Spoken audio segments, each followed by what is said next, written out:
જૂનાગઢ જિલ્લામાં એક દુઃખદ ઘટના સામે આવી છે, જેમાં MBBSના બીજા વર્ષમાં અભ્યાસ કરતા એક આશાસ્પદ યુવાને આપઘાત કરી લેતા પરિવાર સહિત સમગ્ર વિસ્તારમાં શોકનો માહોલ છવાઈ ગયો છે। મળતી માહિતી મુજબ ચોરવાડ તાલુકાના ધુમલી ગામે રહેતા વિરેન્દ્ર રાઠોડ નામના વિદ્યાર્થીએ પોતાના ઘરે ગળે ફાંસો ખાઈ જીવન ટૂંકાવી દીધું હતું। વિરેન્દ્ર રાઠોડ મેડિકલ ક્ષેત્રમાં અભ્યાસ કરી રહ્યો હતો અને MBBSના બીજા વર્ષનો વિદ્યાર્થી હતો।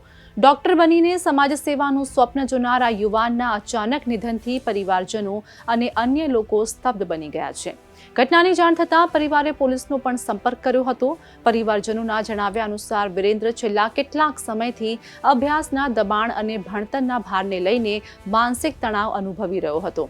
પ્રાથમિક રીતે આ કારણોસર તેણે આ પગલું ભર્યું હોવાની આશંકા વ્યક્ત કરવામાં આવી રહી છે। જો કે આપઘાતનું ચોક્કસ કારણ પોલીસ તપાસ બાદ જ સ્પષ્ટ થઈ શકશે। ઘટનાની જાણ થતાં ચોરવાડ પોલીસ તાત્કાલિક સ્થળ પર પહોંચી હતી અને જરૂરી કાર્યવાહી હાથ ધરી હતી।